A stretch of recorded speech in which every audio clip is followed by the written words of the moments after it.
after they sin, right? After they eat the apple, they're naked. God finds them. He acts like he don't know what they did. Once they confess what they did, he sacrifices an animal. I would love to be a fly on the wall watching God sacrifice an animal. Man. I just would love to be there and Because that see. happened again with, I think, Gideon. And let's talk about this also too. When God keeps coming down to talk to people, I believe that he was coming down in the form of a man. I don't think he was just like a woo, like just like a mirage. I don't know, but I read somewhere about when because there's a few times in Genesis that the Lord shows up, Right. and he's Yeah, in all the of form these of a man. Christophanies. Yeah. And so I'm like, is this not Jesus? Like when God comes as a man, is he not Jesus? But I don't know. I don't know. I don't know. It's too much. Or does Yeah. God just come as a man, any kind of man, and he's just like, I'm the Lord. I'm not Jesus yet. like, That's I don't, you know what I'm saying? Like in the garden, they heard him walking. So he's in the, right. he's walking, you know, he's, yeah. So, but I think this points to Jesus when he kills the animal, a sacrifice was made, blood was shed. Blood is always shed when sin is being atoned for. And then he clothes them, and and basically I feel like he tells them it's going to be okay. And I feel like this can point to Jesus, his ultimate sacrifice for us. He shed his blood, and we are now like clothed in grace and mercy. I thought that was cool. That's the first time I got that from reading this. I was like, wait, he clothed them. I almost cried reading that because I was like, oh God, you're just so awesome. You just make me clothes, even though I'm like stupid. Like, right. Because love covers a multitude of sins.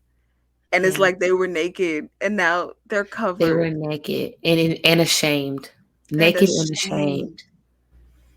But they were naked before and they just were chilling. No. Like, could you imagine if we had never sinned and we were just all walking around naked? We wouldn't know, but I mean, nah, we wouldn't know at all. Because there wouldn't be lust in the world. There wouldn't be. Yeah, we'd just be walking around. So God intended us to be naked.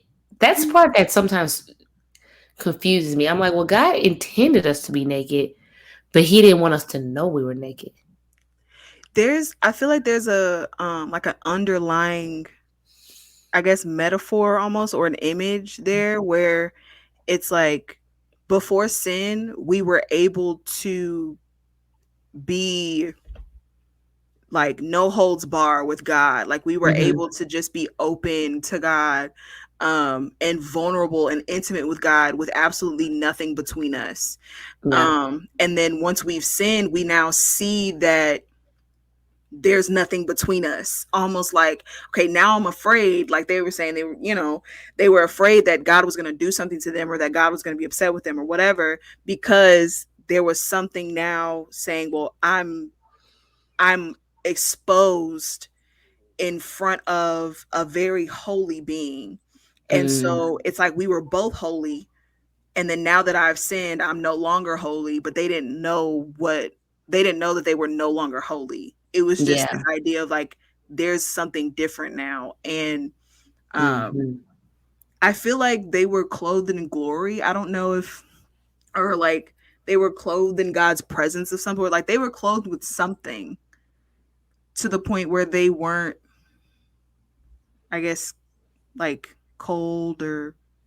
Wait, after when he gave them the clothes, they were clothed with before. Before. I mean, I don't know. I never thought about it before. I just know they didn't have clothes on. I mean, I guess maybe they were clothed in, like you said, maybe his presence, or maybe God's presence was just all around all the time and it just felt good outside. I mean, I'm not sure. Yeah. But there were no need for clothes until they, Yep. Yeah.